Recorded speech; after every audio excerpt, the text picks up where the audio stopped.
Chapter 5. The Great Decoupling. When the ladder was pulled up.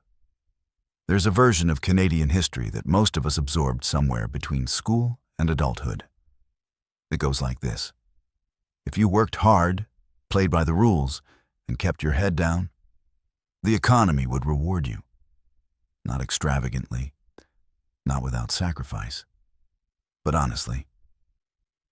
The effort and the outcome were connected. The ladder was real, and it was wide enough for most people to find a rung.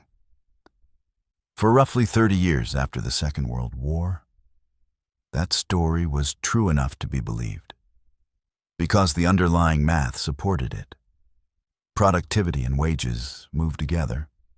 As workers became more efficient through better technology, better training, better infrastructure, their paychecks grew in rough proportion. If the economy expanded by 4%, the average working family's purchasing power grew by something close to 4%. The connection wasn't perfect. It wasn't equally distributed. Women, Indigenous Canadians, and racialized workers were largely excluded from the full promise. But the operating principle that broadly shared growth was both possible and normal was real. What that meant in practice was this: a high school graduate working at a manufacturing plant in Peterborough, a paper mill in Prince George, or a grain elevator in Moose Jaw could buy a house on a single income, raise a family, take a week off in the summer, and retire with something resembling dignity. The math worked. The ladder was bolted to the floor. Millions of ordinary families climbed it. Around 1976, something changed. Productivity kept climbing. We are measurably more efficient today than at any point in Canadian economic history. But real wages that reflect actual purchasing power after inflation, flatlined. They have grown only modestly in the decades since, and that modest growth has been concentrated at the top of the income scale, where it is least needed. The two engines that once ran together became uncoupled. That is the central economic fact of the last 50 years in Canada. It underlies almost everything else this book describes: the housing crisis, the hollowing out of public services, the anxiety that now runs like background noise through ordinary working life, the pervasive sense that the deal has changed, but no one announced it. None of it is accidental. All of it flows, in one way or another, from the moment the post-war bargain was quietly rewritten. Not in a single act, but through a long sequence of choices that consistently ran in the same direction. From stakeholders to shareholders. In the decades after the war, the dominant understanding of what a corporation existed to do was broader than it is today. It included, imperfectly, incompletely, but genuinely, the workers who ran it, the communities that housed it, and the customers who depended on it. A Canadian CEO in 1958 understood their role as balancing competing claims. Shareholders mattered, but so did stability. So did the long term. So did the town that would feel the consequences if the factory closed. That understanding began to erode in the mid-1970s, driven by a shift in economic thinking that originated in American universities and spread with remarkable speed through policy circles, business schools, and eventually boardrooms on both sides of the border. Its core argument was elegant and, to those who benefited from it, deeply attractive. The only legitimate purpose of a corporation is to maximize returns for its shareholders. Everything else, worker welfare, community impact, environmental consequences, was a distraction at best and a theft from shareholders at worst. This was not just a change in philosophy. It was encoded into the structures of how business was governed and rewarded. Executive compensation became tied to share price, rather than to the long-term health of the company or the well-being of its workforce. Regulations that had protected workers and constrained corporate behavior were reframed systematically through think tanks, policy institutes, and political donations as inefficiencies rather than safeguards. The tax treatment of corporate income shifted steadily in favor of capital accumulation over labor costs. In Canada, corporate income taxes as a share of federal revenue have fallen by roughly half since the 1950s. That shift did not happen in a single dramatic moment.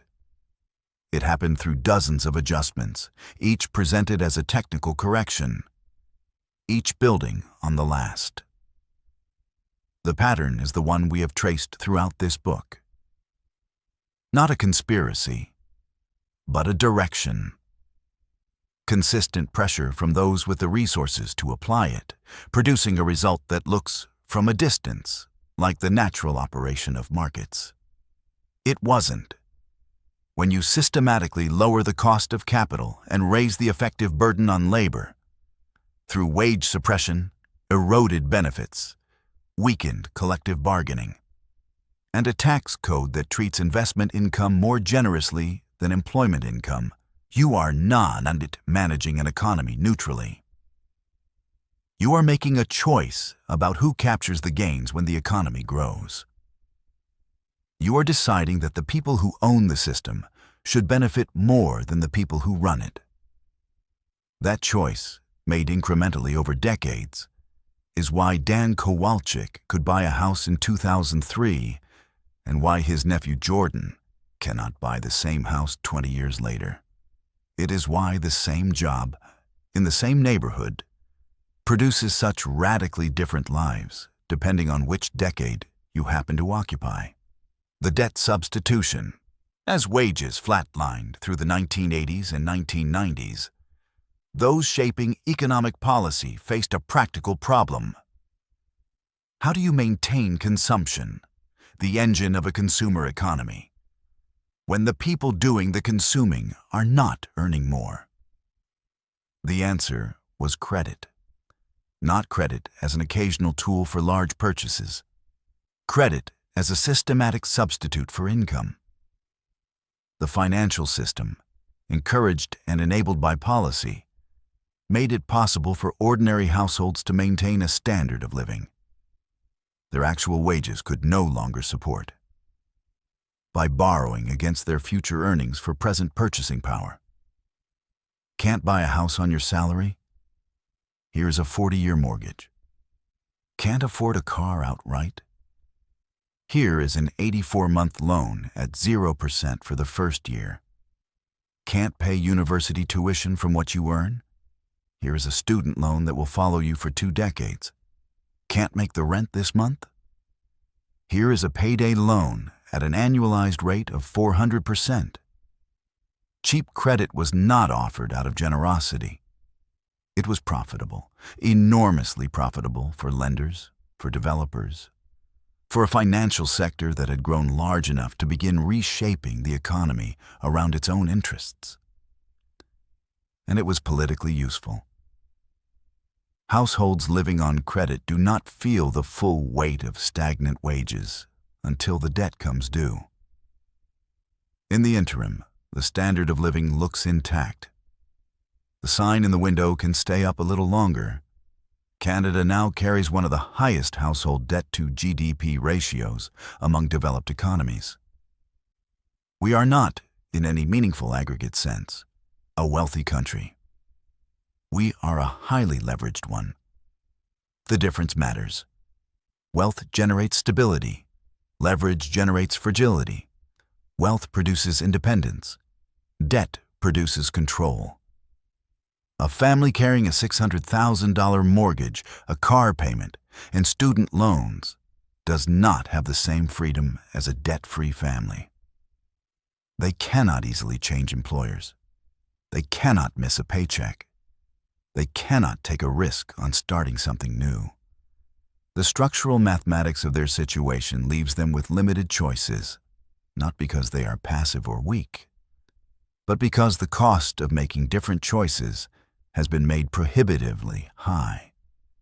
Havel described the greengrocer who keeps the sign in the window not out of belief, but out of necessity, because removing it would cost too much. The household debt economy is a mechanism for manufacturing that same necessity at scale. It does not require surveillance or direct coercion. It requires only that the cost of dissent, financial instability, missed payments, damaged credit, lost housing, be high enough that most people decide the sign is better left where it is. The myth of the self-made moment. There's a story told in Canada, quietly, persistently, and often without malice, about the generation that built the country. The one that bought houses when they were affordable and watched them appreciate over 4 decades. The one that retired with defined benefit pensions. The one that sent its children to university for a few $100s a semester and expected them to do better than their parents. That generation worked hard. That is true, and it deserves acknowledgement. But the story is almost always told without the context that made that hard work pay off. They worked hard in a system designed to let hard work pay off.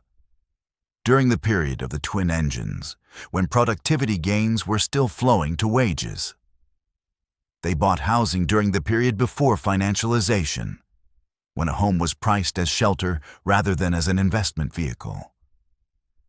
They attended universities whose public funding had not yet been gutted, at a moment when government still understood higher education as a public good, rather than an individual consumer choice.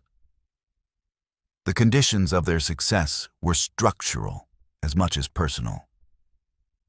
This is not a criticism of individuals who made the most of the opportunities available to them. It is an observation about what those opportunities required and what has since been removed. Because the story of individual success, told without its structural context, becomes a weapon.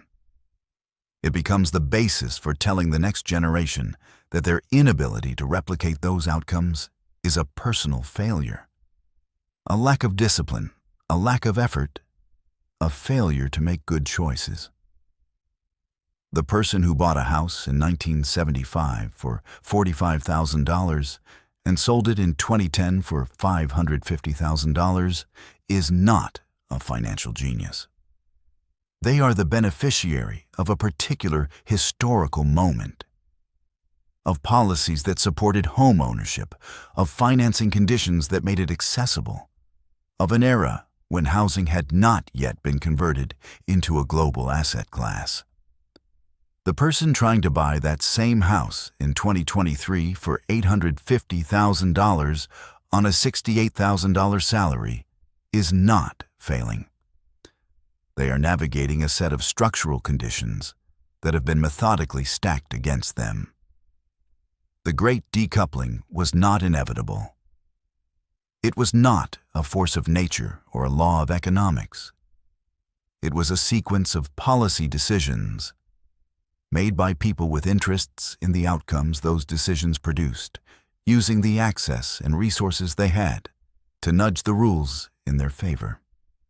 The twin engines ran together once. There is no principle of economics that says they cannot run together again. The bottom line. In Canada, we do not talk plainly about the great decoupling. We talk about housing affordability as though it appeared from nowhere. We talk about debt as though it is a personal failing rather than a policy outcome. We talk about inequality as though it is a cultural problem rather than the measurable output of decades of consistent choices. The numbers are not ambiguous. Productivity is UP. Real median wages are not. The gap between what the economy produces and what the people who produce it take home has been widening for nearly 50 years. The wealth accumulated in that gap has gone somewhere. It has gone into asset prices, into investment income, into the portfolios of those positioned to benefit from a tax code that treats capital more generously than labor.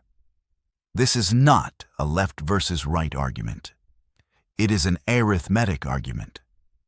The ladder that once allowed ordinary working people to build stable, dignified lives was not pulled up by accident. Understanding that it was pulled up deliberately, incrementally, by people with interests in keeping it up, is the beginning of being able to do something about it.